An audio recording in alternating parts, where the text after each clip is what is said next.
Okay, let's get started. Thank you all so much for joining us, and welcome to Ask HC Alumni, Inspiring Leadership in Times of Crisis, a call focused on the 10 critical skills needed to lead during times like these.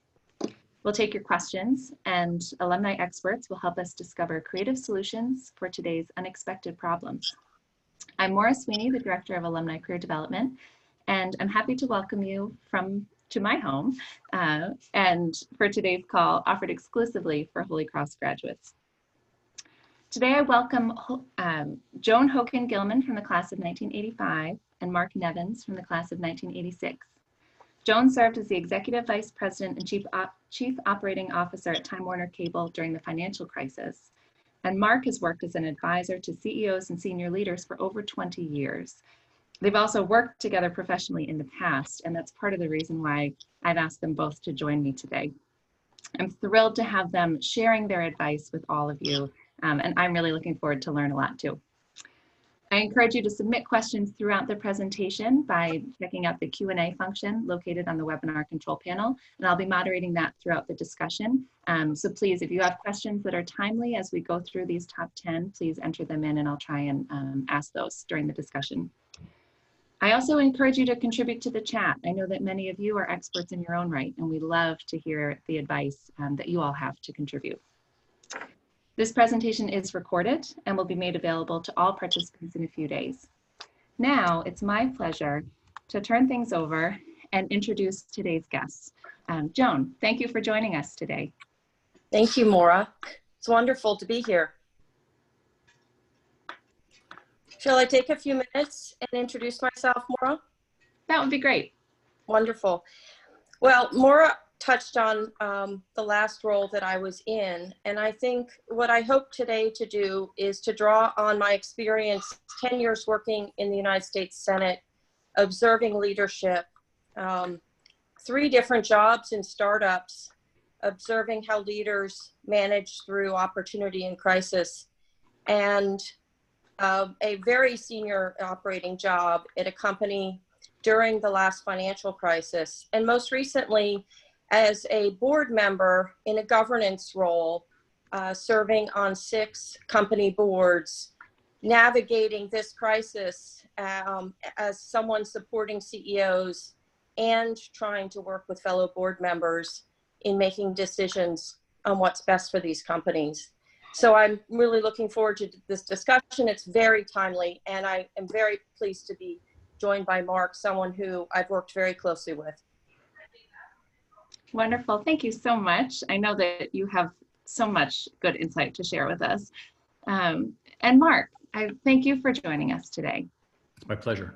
So thank you for having us both. And it is really great to be here with Joan. You did out us in terms of our graduation years. So everybody on the call knows that we've known each other for a very, very long time.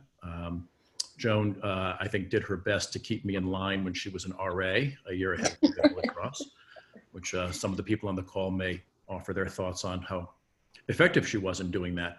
And we did work together very closely when Joan was an executive at Time Warner Cable, including through some really, really interesting times, and times that in some cases were not so much stressful externally, but were very stressful internally. And it's a case study I often turn back to again. Joan was that kind of 18-month dance with Comcast around the merger that never really happened, the acquisition never really happened. So I won't go through my biography in great detail.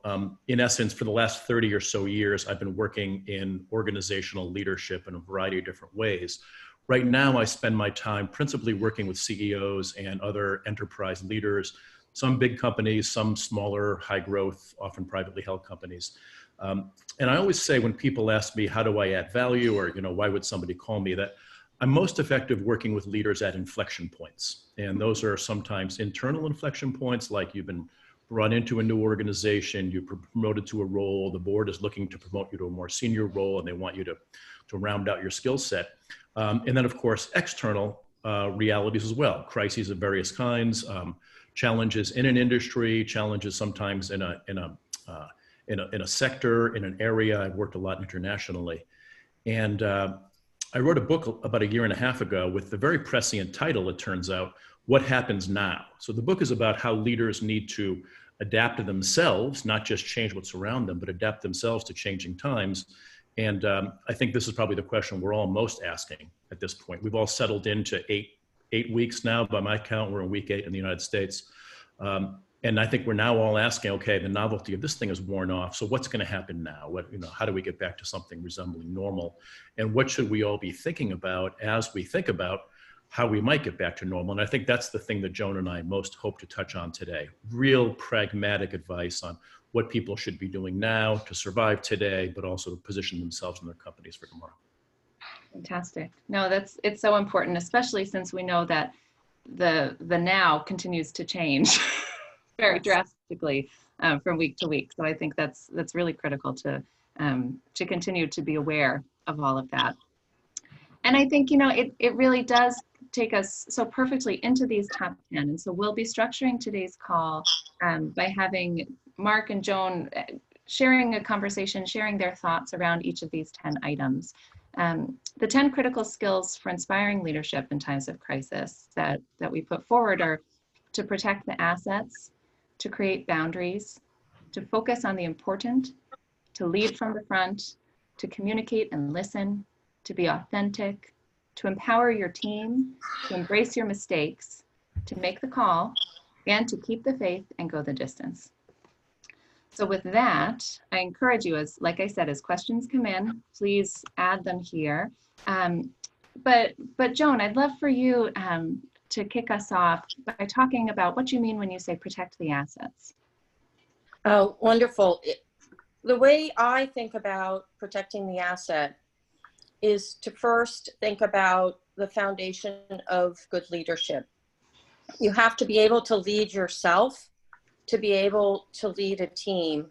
And so consider yourself the first asset. What's really extraordinary about the times we're in today is that many leaders are facing a crisis that no leader in our generation has faced. It's bringing a dynamic to leadership that a good leader has to reflect on. And that is, what are you doing to be able to run the marathon and not the sprint, and have the energy to take care of the other assets in your portfolio? So what are you doing to process how this crisis is impacting the way you feel, the way you take care of yourself, how you're processing information, and how you're interacting with other people? I think what's pretty unusual about this crisis in particular is that there's an element of fear, and there's also an element of impact to a very large number of people in the universe that you're leading in. It could be your family, it could be members of your team, it could be employees, it could be clients. So let's shift gears and think about the other assets. If you are successful in leading through this crisis, you're going to think about the most important assets to the success of the enterprise that you lead, and what those assets need, and what your condition and your certain circumstances allow you to do for those assets at this time of crisis. So it does require a reset, and it requires you to think differently about what some people would call stakeholders, but you're really going to look at that stakeholder portfolio as a critical prioritize and think about which are the most important assets that you need to shift your focus to weather these times. Mark, we can talk about this a little bit. I think what I was struck by, and I'd love Mark to weigh in, is that most leaders, if you're new in your leadership role, did not lead through the financial crisis, might not have been in a leadership role through 9/11. You're facing challenges that you've never faced before. It's possible that you've never faced hardship before. So how in touch are you with what you need to be the best leader at this time? And Mark, would you like to sort of share some thoughts about how you think about this? Yeah, I think this is probably exposing in a lot of executives, even relatively seasoned ones, challenges they've never faced before. I mean, this is a whole different kind of pressure. You know, everyone has noted that there's no playbook for this. You know, even if you were around for 2008, there probably are some portable lessons, but you know, people have cited 9/11 as another defining moment. This is nothing like either of those. I mean, it was, if I had told any of you on the call or anybody that I knew, hey, look, you know, back in January, you're not going to believe this, but by April, you're going to have been sitting in your house locked in for 6 weeks in a row. People would say, well, you know, probably should talk to your therapist about your view of the world. So I think this is creating all kinds of stresses on us, which is why I think this idea of protecting yourself first, you know, there's that old expression we all know, if you can think back to the time when we used to fly on airplanes, that expression, put on your own oxygen mask before attempting to help others. And, you know, a lot of the CEOs I work with are probably not noted for their emotional intelligence, a large component of which is self-awareness, but recognizing how much of a toll this is taking on you. I think our next couple of points will address this as well. You've really got to be able to pause and step back a little bit and, you know, just recognize you're under incredible amounts of stress and figure out ways to let that stress go, but also figure out ways to leverage your team better to help figure out answers to questions you've never been asked before. And the last point I think I'd make, Mark, is that what you're feeling in this particular crisis, chances are your other assets are feeling as well. So I think that's what's really extraordinary about this crisis is everyone in America and globally for global enterprises is impacted by this in some way. Yeah. So to be able to lead people impacted by it, it's really critical that you're very aware of what you need to be able to be the leader that you're capable of being. Yeah, and I don't want to turn this into too much of a sort of emotional intelligence seminar today, but I see this in some of my clients. I'm working with a fintech CEO. It's a great company. It's got a great product. He's really, really smart. And he's very results oriented. So he's working on how do we get people back into the office as soon as possible. And he's missing two major pieces. I was talking to him this morning about this. You know, piece number one is that getting people back into the office, if you do a hard cost benefit analysis of that, might actually not be the right thing to do. It feels like it is because it feels very tangible. Let's try to get back to normal. The second thing he's completely not appreciating is, you know, he gets in his chauffeur driven car every day and gets driven into New York City. His couple hundred people in New York City are going to have to take the subway or the commuter train to get in. And I think people, one big takeaway from this crisis, I think people are really fundamentally rethinking their priorities as people, not just as executives. And I think people are going to say, well, if my choice is to come back to work right now or to maybe think about a career change, you know, I'd be thinking about that, particularly for my high potential people. Wonderful. Thank you both. I really do think with each of these, we could probably spend, about a whole day. Maybe that could be a part two. You're giving me all sorts of good ideas. The second one, Mark, I'll let you take lead on this, is to create boundaries. So this is one of my favorite topics in a lot of the work I do with my clients. And it's something I find myself pretty good at advising people on and actually pretty awful at following my own advice. So maybe I tend to over project on this because I constantly fail. I've always had a theory that, you know, as we talk about work-life balance, some people tend to think that, you know, successful people can just shift back and forth. Work, home, right? It's not the case. Work and home are two completely different spaces. And I found with a fair amount of anecdotal data that the people who are most successful actually have figured out how to go to a third space where they can look at those first two spaces, home and work, and they can kind of in a control tower mode, figure out where should I be focusing my efforts? Where should I be really directing my attention? What should I not be spending a lot of time on? I think Joan will touch on some of this in our next one, which is prioritizing. But what happened in the last couple of weeks is, you know, insofar as we had a boundary between home and work, that has been completely collapsed. Home is work for most of us right now. And I think it's demanding us to be even more deliberate about setting up boundaries, right? I would imagine we're all fairly type A. We all really want to be successful. In my business, I've got clients in different time zones. You know, I got a client in the Middle East who wants to talk during the day, his time. Thankfully, they're now in Ramadan, so now he wants to talk late his time after he's broken the fast, which means that it's mid-afternoon for me.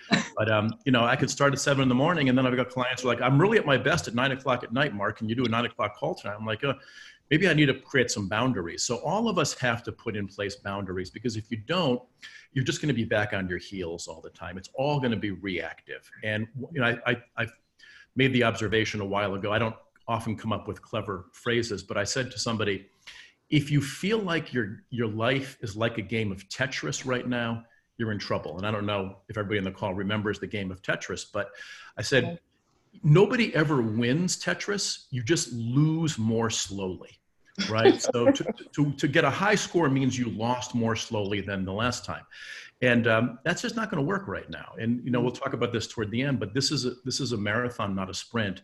And figuring out how can you, we're all human beings, how can you put in place rituals, create boundaries, and most of all, give yourself time to think so you can make the right kind of decisions in the right way. I think, Mark, what I would add to creating boundaries is helping your team create boundaries as well. Having safe spaces, having times of day where you deliberately think about the breaks that you're going to give them. I'm hearing so many stories of time creep because people are on their own in their own homes. They're actually working longer hours, and they're writing emails and communicating and doing Zoom sessions on the weekends. And something to really think about is that all productive time? And as a leader, how do you think about setting those boundaries so that your team is most productive?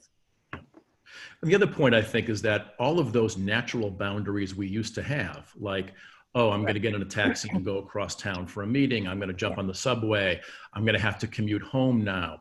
I'm going to go downstairs in my office and, you know, walk a couple of blocks and grab a sandwich for lunch.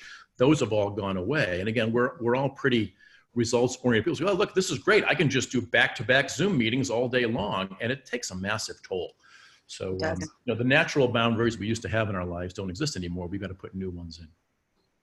It's true. I must say, I've been saying I'm home with 2 young children, and I'm grateful for my spouse, but I miss my commute more than I've ever missed my commute.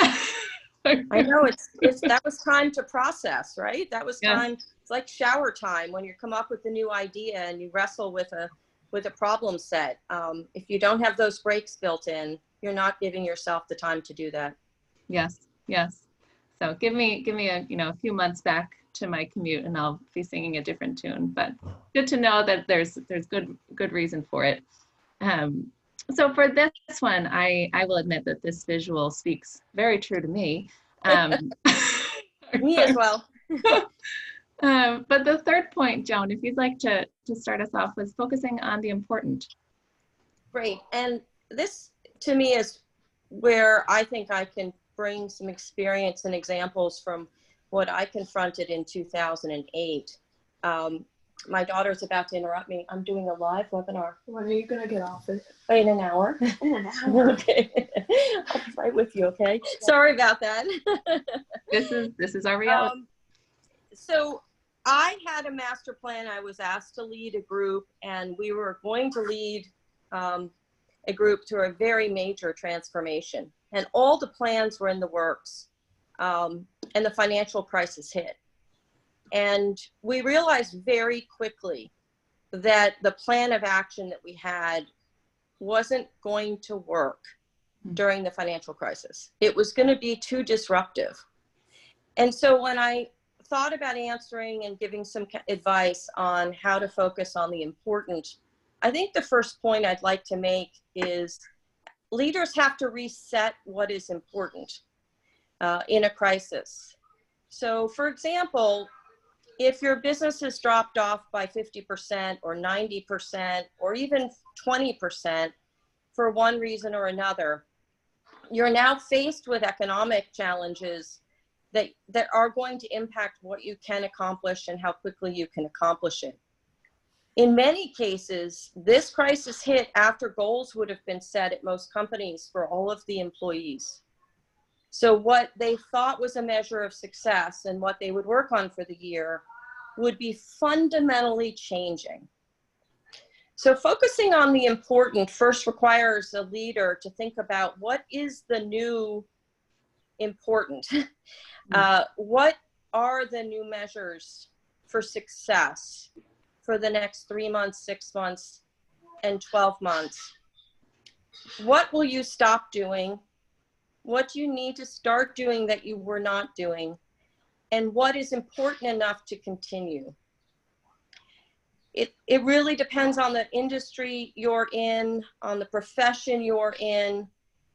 But the one experience I had when we went through the financial crisis and in the industry that I worked in, we took a very significant hit because a large number of our clients were financially challenged and they could not afford to do business with us for a period of time. So focusing on the important included, how do we help our clients navigate tough economic times? What could we do for them that we had not done in the past? How would we maintain that client relationship and how could we strengthen it, knowing full well they would have a much lower level of financial capability during that time? So my advice and sort of the way I wrestle with this as a universal is answer this question through the lens of the team first, in thinking about what you've already asked them to do and how you're going to reset it. And two, the client really does come first. Think about what the clients can or can't do in the next 3, 6, and 12 months, and how you can be in a stronger competitive position at the end of this if you've taken specific targeted actions. And strip away significant portion of what you set out to do for the year. Focus on the greatest outcomes and focus on what you can control and try to take some of the noise out of the system, especially if you think people will fail executing those initiatives due to the environment you're operating in. It's a tough issue. It's one of the hardest things for a leader to do during a period of crisis. Yeah, I really can't add anything to that. I'm going to go back to the video when all is said and done. I think I'm going to excerpt that 2 minutes and send it to all my clients. I think that was absolutely spot on. You know, the great philosopher Michael Tyson once said, "Everybody has a plan until I punch them in the face." And that's kind of what happened to us all. Right? We all had a plan, and back in January, it sounded good. Take the plan, throw it out the window, and focusing on doing a couple of things well right now, which may very well not be the things you thought you were going to be focused on back in January. Doing a couple of things well is better than trying to do a bunch of things ineffectively. So absolutely. And, you know, if you want to trot out the old Eisenhower urgent versus important matrix, it's a great tool, and you can do it with your team. I think Joan's ongoing recommendation to involve your team in all this stuff is so important. You know, what really should we be focused on right now? And are there things that, you know, we all have this sunk cost bias, but if there's things we thought we were going to do, maybe we'll do them later. Maybe this is a chance for us to leapfrog things we thought were important strategically and get ahead of our competitors. It's absolutely an opportunity for that. I think what I really am struck by with this particular crisis is some companies are just barely trying to conserve cash to not go bankrupt. And some have more flexibility to make meaningful changes that could leave them more competitive at the end of this process. And it really all depends on the industry you're operating in. But whether you're under the most financial pressure or the least financial pressure, thinking about what your team needs or the assets need to stay close to your business so that you can rebound and come through the other side of this is really the most important thing you can do. Great. Yeah, we'll make sure that everyone gets the recording of this afterwards. The next one, Mark, is the importance of leading from the front. And tell me what you mean by that. Well, this is going to be different for everybody, but this is a time when most of all, as a leader, you have to be visible, right? This is not a time for locking yourself in your office and trying to figure out what's the great next idea. I've had a chance over the last 2 decades to read literally thousands of performance reviews, executive assessments, 360s, you name it. And while I've seen just about every possible fault called out for leaders, I have never once seen an executive faulted for over communicating. It's never happened. It's like, hey, Mark, we've got the strategy. Thanks. Just stop talking about it. It never happens. So this is a time where, particularly given all the change, it's really important that you be out in front, leading. And we'll talk about this a bit in communication, not only telling people what they should be doing today, which is obviously urgent and reactive, but reminding people of why we're here in the first place, right?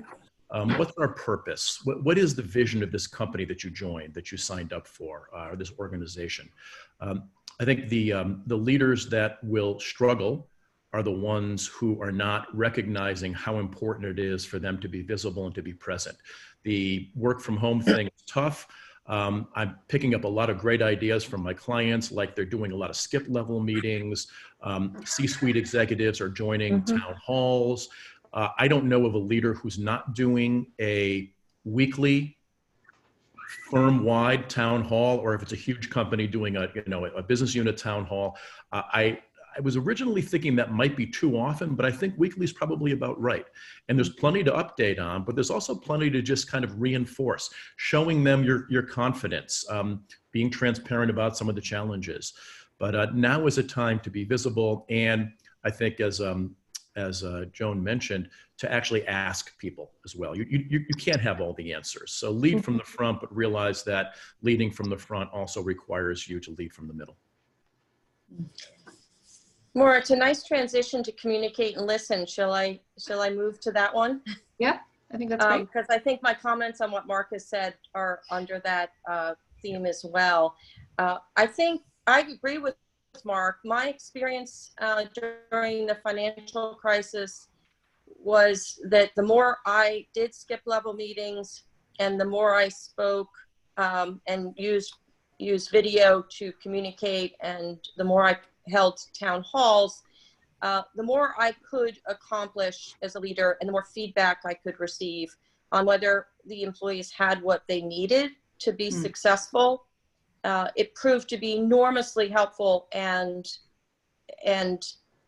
I have to say, from the beginning of the crisis to the end, I became much more adept at doing it. So public speaking, using whether it's Zoom, whether it's a weekly webinar, it doesn't necessarily, you're not going to perform as well right out of the gate. Right. You really, if you haven't had a lot of experience doing it, don't let that stop you. Over the course of 2 or 3 weeks, I got some very constructive feedback and was able to speak to what the employees were concerned about more authentically, and convey information in a way they could absorb it. But one of the important lessons in doing that I think is related to communication and listening is, what are you listening for as a leader? The best leaders that I've witnessed, and I've been extremely fortunate to work next to or for some really incredible leaders, from US senators to CEOs of companies. The very talented ones know how to listen to the obstacles. They know how to listen for what is getting in the way of their team being able to perform, or what is behind an objection. What is standing in the way of someone lending their support for an initiative? Is it fear? Is it that they don't have the resources they need? Is it that they're not clear on the instructions being given? And it could be any factor at all. But listening in this particular case, in this crisis, to where fear could be paralyzing your team, or where your team members and employees are juggling more responsibility because they're working from home. It's any number of things that you want to listen for. it often comes in a package that you don't recognize. It looks like someone is saying, no, that won't work. But what they're really telling you is, I don't know how to make it work. And it's understanding that, and then being able to refine your communication and your broadcasted communication and your interactive communication so that what you're trying to convey is absorbed. One of the development pieces of feedback I would give my team, and sometimes they wouldn't receive it well because they didn't fully understand it initially, is I really asked my leaders to come from a perspective rather than come in and say to me, so-and-so doesn't understand what I'm trying to do. I'd say to my leaders, if someone doesn't understand you, assume it's your responsibility to try to communicate it a different way, and then see what happens. And it really does serve you well to try to take full responsibility for people not understanding what you're trying to convey. And the last thing I would add on this topic, which is very, very critical, is at a time of crisis, sometimes leaders want to put people at ease and they want to reassure them. You know, promise me this is the last round of job cuts that you need to make. Promise me that my job's not at risk. Unfortunately, in this circumstance, I cannot think of a leader that can make that promise today. Don't make promises you can't keep. It's much better to be honest about what is the time frame that you're able to make decisions by. What are the measures that you're going to be looking at associated with decisions? And if things get worse, you're going to have to revisit a policy. So you're not going to maintain their trust if you make a promise that you then have to reverse in 2 weeks or 2 months. So think very carefully about not making commitments you cannot keep. Great. That's a great transition into our next topic, which is be authentic, which also I think means being transparent and being honest. And, you know, the absolute most basic version of this is don't write checks you can't cash, right? Don't make promises you can't keep. One thing I should have mentioned earlier, but I think it runs through all of this, is people are going to remember how you behaved during this crisis. I actually read a great article. I'll try to figure out where it was, and maybe I can share it with Maura, you can share it with the group. An article arguing that shareholders and investors are going to remember. The market's going to remember how you behaved during this crisis. And, you know, if you're a public company, certainly as the CEO of that. But, you know, the one thing I would note, just to amplify what Joan said, is in addition to seeing all these executive assessments and 360s, I've also seen a lot of company-wide employee surveys and pulse checks. And the three things that come up the most often, the chorus that comes up from every single company is three things. Well, it's actually four things. The fourth thing is pay us more, but we'll leave that off to the side. The three major things are more communication. And this does not mean, and this isn't good times or bad times, this does not mean newsletters. This means I need to understand how what I'm doing relates to what we're doing so that I can be successful. Right? And I'm not getting enough of that. It goes back to my point about it's not possible to over communicate. The second piece that I hear a lot, and that comes up again and again, top three, is I need you to spend more time coaching me and developing me. Don't just help me be successful today, build capabilities in me for tomorrow. I think there probably are real opportunities, and if you're shedding your talent because you have to, you should be doubling down on investing in the people who are still here, right? And the third thing, and this is, I've often made wagers with clients that I can guess the number one development area on your 360. I know you can't, it's impossible. I said, it's going to be ask for my feedback more, which goes back to Joan's point about listening. You have to ask them and listen. And a lot of this comes down to this point about being authentic, right? Being an effective leader means being willing to be vulnerable. It means recognizing that asking is as important or maybe more important than merely telling. It is incumbent upon you. There's one of my favorite books on leadership is by Max Dupree, Leadership is an Art. And his headline is, the first job of a leader is to define reality, right? This is a new reality. It's a very hard one to define, but your job is to define that and define it with and through your people. But then you have to be authentic. This is not a great time to change your leadership style. You know, I mean, we've all read, what's his name? Hard Thing About Hard Things. I'm blanking on his name right now. But he talks about wartime CEOs and peacetime CEOs, and that's great. But if you're a peacetime CEO, don't think you can just pivot to becoming a wartime CEO. This is a time to think about, what am I really good at as a leader? And how do I amplify those things? And then if I have weaknesses that are particularly being exposed by this crisis, how do I minimize those? And often I minimize them by bringing in people who can complement me. So be authentic, be yourself, be willing to show some vulnerability, and most of all, be honest, right? If you don't know the answer, then you say, we don't know. I honestly don't know. What's going to happen in 3 months? God only knows. But let's work on this together. And I'm a big believer in Stoic philosophy. It's become a little bit trendy these days, but I've had Marcus Aurelius on my bedside table for the last 30 years. And if you dumb it down, basically, Stoic philosophy is, there's two kinds of things in the world: things you can control and things you can't control. And if you focus on the things you can control, you will be happier and more effective. So I would challenge people, and this is going to look different for all of us. How do you actually do this? But it's all rooted in recognizing that you are where you are because you've done some things pretty well. Figure out how to do those things even better. And that will generate followership as well. Mark, I'd love to build on what you've said. One of the number one questions that was asked of me as I've led teams is they wanted some commitment that the tough period of time, the period of change, the period of crisis was going to stop. Yeah. And I think what I learned navigating, the last crisis and then the deal that you talked about, which was a challenge in and of itself, is to not tell them or mislead them to believe it was going to come to an end, but to help them become resilient to a work environment that might not always be predictable. Yeah. And you've made a really important point about focusing on what you can control and not what you can't control.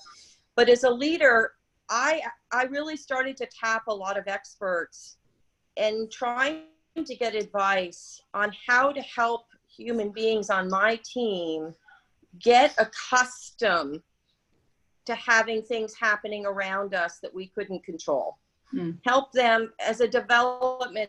It became a really important development effort. Yep. And there's a lot of best practice out there. So I would just say to anyone thinking about this, seriously consider what development opportunities you have to help people live in a permanent state of change. Today, it might be this crisis. Tomorrow, it might be a major deal that you have to do. It might be some major disruption from a competitor.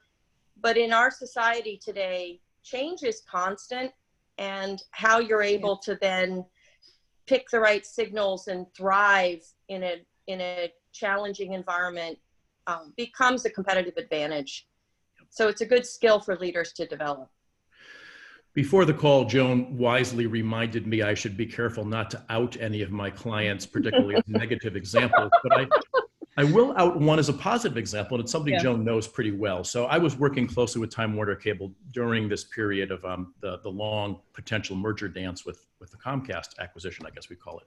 And there was a battlefield promotion, Joan, you'll recall, to the CTO or CIO role, CTO role, of a young guy named Matt Zelenko.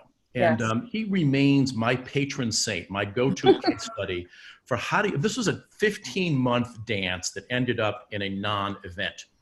And he basically said, look, guys, I'm new here, but you all know me. I'm going to tell you what I know and what I don't know. And this is either going to happen or it's not going to happen. It's far beyond our control. So let's just focus right now on doing good work. Let's get more patents. Let's innovate technology. If the deal happens, we will be the jewel in the crown. If the deal doesn't happen, we will have positioned the company to be in a better place. And if we all get fired, we'll all have better resumes. And he just constantly beat that drum. And I think, the same thing applies right now to all of us. For your organization, focus on what you can control. taking care of your customers, taking care of your people, and keeping everyone laser focused on what is going to be meaningful to survive this and to come out of it in a stronger position. And someone just wrote. It's a very good transition. Yeah. Well, and what's fun too, someone just wrote in the chat that they were in the first year program at Holy Cross, and the theme, since the first year program, and now it's turned into Montserrat, but there's a different theme every year, and their theme was Quest for Authenticity. So Holy Cross education. That's wonderful.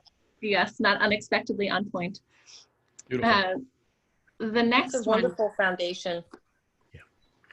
That's a whole different topic, by the way, which I think if you want to do another one of these when things are less tense, and I'm seeing it a lot more in the general business press, which I think is fantastic. It's this recognition that we've really over-indexed on technical capabilities in the last generation, and in the future, the development is going to be done by artificial intelligence. We're not going to need developers anymore. What we're going to need is people who actually know how to have conversation with each other, who understand what a moral compass is, who know how to engage people. And I hope we will see a shift back to recognizing the importance of a truly liberal education.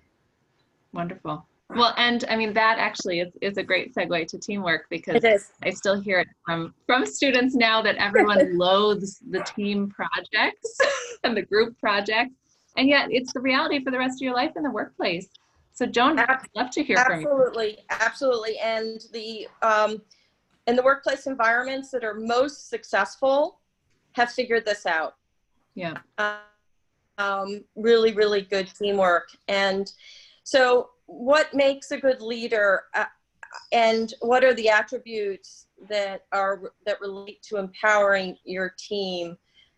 I cannot stress enough my experience. I've had 3 very distinct chapters in my, I would say, leadership development professionally, and I think they're relevant to highlight. The first chapter was when mentors helped develop me as a leader, where I really looked to people who were models for me. My second chapter, which was a really, I say painful, but in a really positive way, my peers were developing me as a leader. And the third chapter was when my teams were developing me as a leader. So going back to listening and communication, the more you listen to your teams and the more you involve your teams in the decisions that need to be made in a crisis, you will be surprised how much you grow as a leader. So what does empowering your team mean? It means a lot more than delegation. It is taking an approach that assumes that the answers for how best to navigate the crisis actually exist in the people that you have around you, working for you or working with you. You have to lead the right discussion. And how meetings are run during a period of crisis, and the questions and the ways you think about arriving at new priorities, and the way you think about getting input for those new priorities, and the way you give and set expectations for your team as to how they contribute can really distinguish a team and a leader coming through a crisis. So during the last financial crisis and during the merger process that ended up lasting 3 years, I had a number of employees, over hundreds of employees, talk about how much they appreciated how we raised the importance of them contributing to how we take care of customers, and what the problems were that we could fix in taking care of customers. So that's one example. Your customers may not be able to engage with you today for financial reasons because of the crisis. Some of them may not be able to be as active, but you may operate your business differently. You may have technology changes that you could make. You may have pain points that you could eliminate because it's something you can control while you navigate the crisis. And so the more you can identify the right topics for those meetings and the more you involve the larger number of employees, it's pretty incredible to see what the art of the possible is. So doing it well requires very, very clear communication on expectations, but doing it well also requires some very unusual discussions and meetings that you might lead that are free zones for idea generation.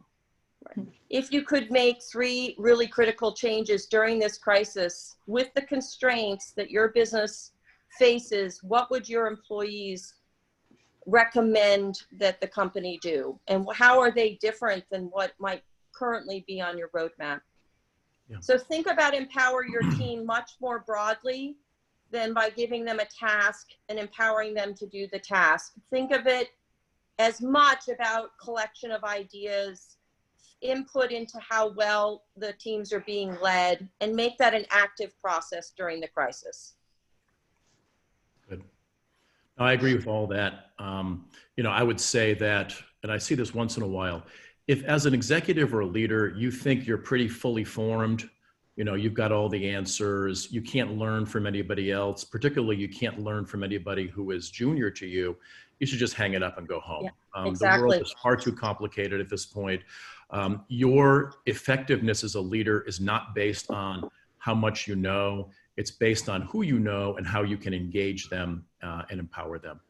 I think this is really important. I can recall back, I had a peculiar path to the career that I'm in business, because I did a PhD in literature and I taught for a while and then decided I wanted to live in New York City. So I took a job with a big consulting firm called Booz Allen Hamilton. And my job there was to teach new MBAs. And I eventually ended up building and running the global training function. And it was about 6 months in, it was my first time ever having to manage people. Academia is the ultimate solo contributor profession. And about 6 months in, I was really having a lot of trouble with a very smart, but I thought sort of difficult direct report. And it was like, I can almost put myself back in that. It was like a Saul on the road to Damascus moment when I realized, wait a minute, it could be possible to do something well and do it a different way than I would have done it. Mm-hmm. And I go back to that. That was 25 plus years ago. I go back to that all the time. And I say, look, let me figure out, I have an idea. I've got a hypothesis. Let me test this. Not only, Joan, would I say, you should be thinking about what are the 3 things your employees might think we should be focused on right now.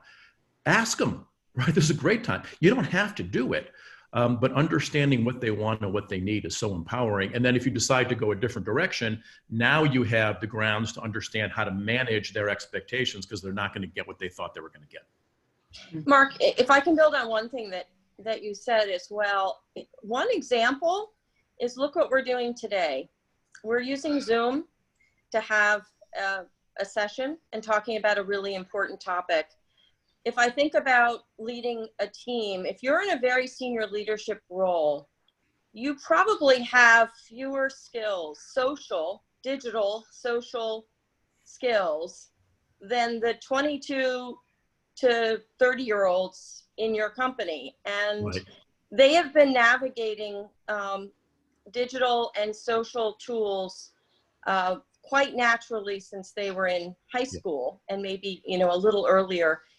And so if you think about being effective with clients or other stakeholders, there's a lot to learn in how digital tools can be a real asset to how you pivot your business to work with people remotely. That's just one example that might be a universal example, but there are probably many more like that when the intuitive knowledge about how to maximize opportunities in this environment are sitting with the younger employees in the company. That's great. And I think, it certainly, puts it out there. I think it can lead really well into this next one, because I think a lot of people would feel uncomfortable inserting themselves when they see a need, depending on the culture of the organization. But I could see people seeing someone struggle, but being unsure if it would undermine their power if they do jump in. But I think showing mistakes normalizes the human experience for all of us. Mark, I'd love for you to take this one. Sure, and we can weave in some of our prior threads, right? Yeah. This is a great time. Everyone's going to make mistakes, generally speaking. We're all going to make mistakes now because there is no playbook for this. There's no best practices. It'll be interesting to see how we as business cultures learn from this to prepare ourselves differently for future crises, because I don't think this is going to be the last one of this type we're going to see.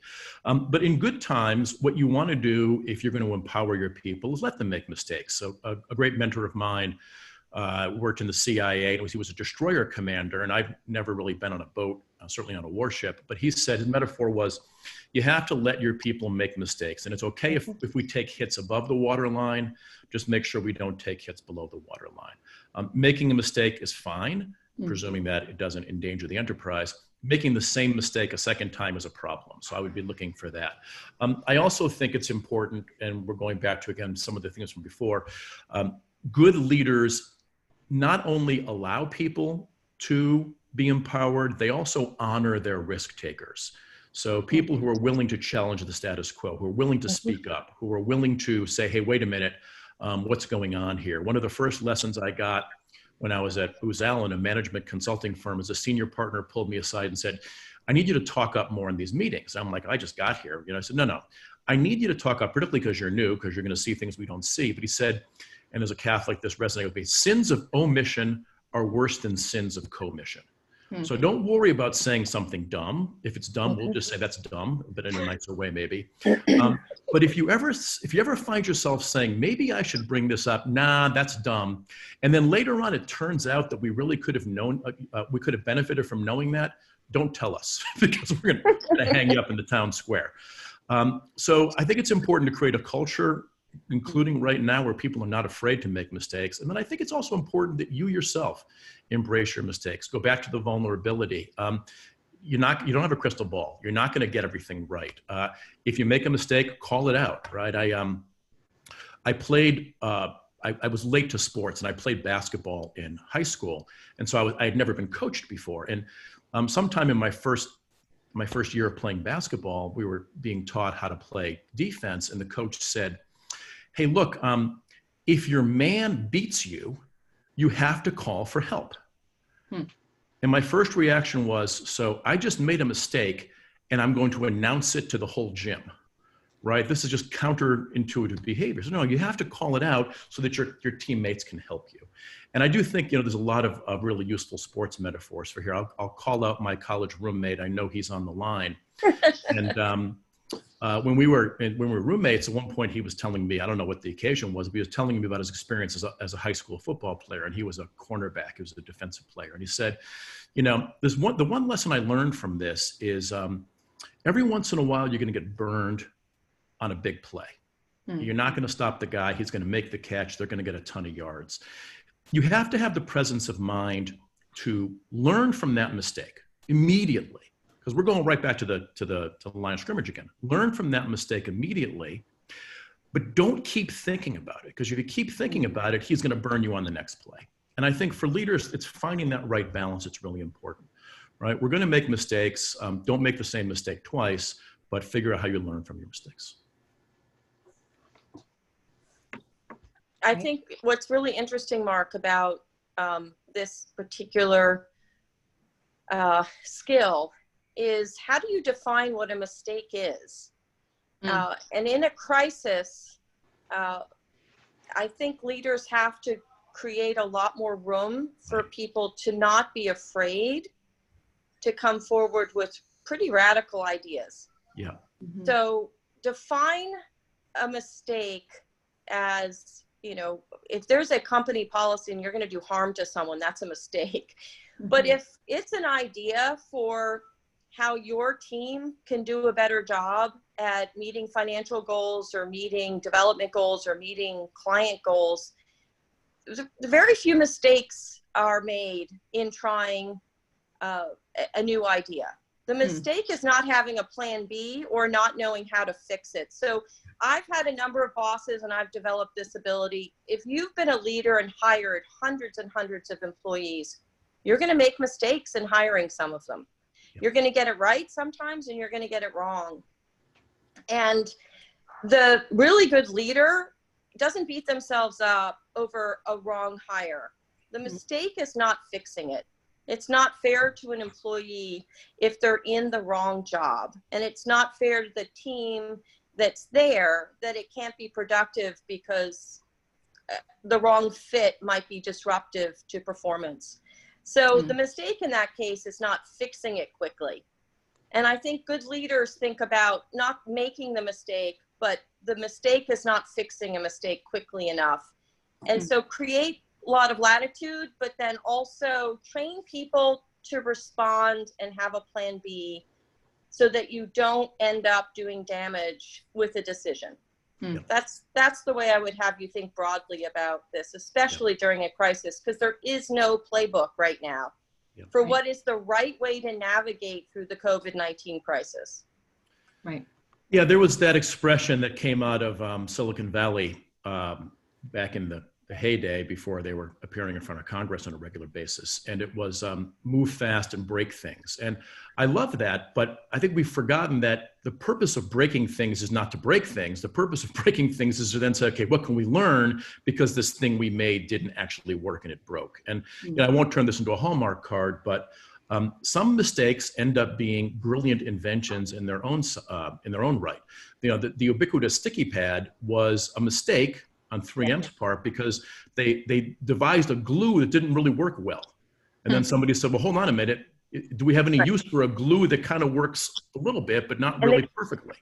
And they pivoted. Exactly. This is a nice transition to making the call. Yeah. And I do think that's what really good leadership demonstrates, is leading teams that can come with options for solutions. And you yourself creating as a leader your own filters for how you're going to make decisions. They might be financial filters, they might be ethical filters, but if you are clear on what your filters are and you clearly communicate what those filters are, and then you encourage people to come to you not with problems, but to take that step to come with solutions, then you can then help make the call and make it. And make it with a plan B. Know what you're going to do. You're going to make a call. And being decisive is often the hardest thing to do when there isn't a playbook. The key is understanding how you're going to measure whether that call accomplished what you set it out to accomplish. So be clear on how you're going to determine if the decision is the right decision. And then work through in your own mind how you're going to lead the team to a discussion if it looks like you're not delivering the outcome you intended, and pivot. And it's that dynamic leadership of making calls and knowing how to measure the success of the decision and knowing how to course correct that ultimately gets a team not just through a crisis, but thriving in a crisis. And decision paralysis can often be the major obstacle to getting through challenging times like these. Well, and for the sake of time, I'll jump quickly to number 10, Mark. And I can wrap it up pretty quickly with this one. This is basically the summary slide. So it's sort of see all of the above and recognize we're going to be doing this for a while. You know, this is a marathon, not a sprint. I think it's important that you take care of yourself, that you take care of your team, that you focus on what's most essential. You use this opportunity. I'm working, I write occasional articles, including for Forbes, and I'm working on one right now, which is trying to look for the silver linings in this COVID crisis. So for your business, are there any things that you can do to take advantage of this, whether it's, you know, look at your cost structure, improve processes, stop doing things that aren't really essential. I'm a big believer in this idea of essentialism and focusing on, I wanted to make a t-shirt once that said, do less, better. And then I realized I had to say a comma, do less, comma, better. And I got to probably maybe figure out a better way of expressing this. But you know, this is a time for keeping focus on what's most important. And also really, I believe in putting in place rituals. And this maybe goes back to my point about creating boundaries. So I noticed that my mobile phone is blowing up right now because my 3 college roommates, who also happen to be my 3 groomsmen, are apparently conducting a running commentary on this webinar, which, as you can imagine, if you know Tom Flynn, Matt Strain, and Evan White, is maybe not the most helpful thing for me to be looking at during this No, webinar. I wish I could see it, Mark. Yeah, well, I can do that. I think I might even post it. And what occurs to me right now is this is fantastic because I can just abuse them and they can't respond. So one of the things they're apparently obsessed with is my plague beard. So I told my children I would not trim my beard on the bottom until they went back to school. I thought that would be happening sooner than it is. My college roommates, of course, are fascinated by my beard because none of them have enough testosterone to actually grow a beard. But I do think that putting in place rituals right now is important. Whatever gets you through, right? Kevin did shave his head because that's apparently a thing now. I don't know what Matt is doing, but it involves dogs. And Tommy Flynn is probably figuring out how he can call more of you and ask you for money during this period of time because he runs major gifts for our alma mater. But whatever you can do to create a little bit of levity, encourage your teams to do that. I have got a client who's a COO of a public company, and he just said, I'm taking a 5-day weekend next weekend, and I'm telling my team, I haven't had a vacation in a long time, I'm working weekends. I'm telling them, I am now going on vacation. You will not hear from me for 5 days, and I encourage you to do the exact same thing. I mentioned earlier that I have not been good about rituals and boundaries for myself, but I had done one thing. I told my kids we were supposed to go away on spring break, literally the first day of the shutdown back in March 16th.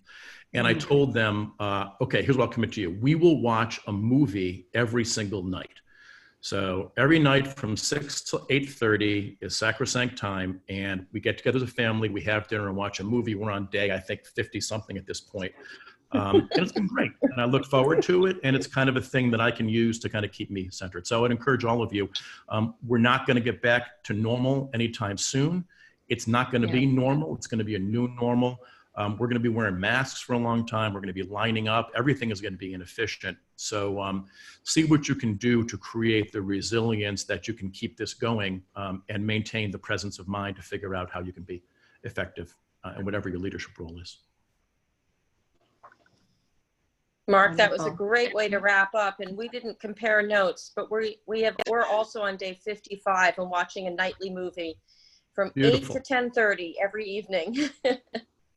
Fantastic. We'll have to compare movie lists. Yeah. Exactly. Well, and that's my 4.5-year-old loves movie night too. She creates a movie theater in our house, but I have a feeling that you're not watching My Little Pony quite as often as I am. No.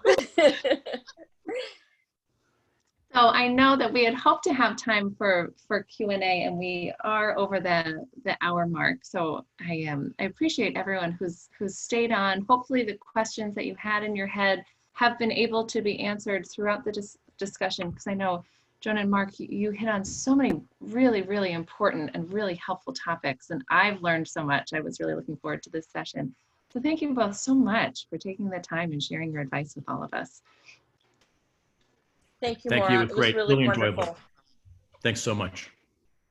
And for everyone else, know that this has been recorded, and I'll be sharing this with everyone via email. You'll also be getting a survey, which will pop up when you close Zoom, and it will be included in the follow-up email. So keep an eye out for that. I'm always looking for new topics, new suggestions of speakers. If you on the call would like to be a speaker, you have something to share, by all means, shoot me an email. I'm at msweeney@holycross.edu. And I hope that I'll see you again on a future Holy Cross webinar. I hope that everyone stays safe and healthy and sane during these crazy times. So thank you.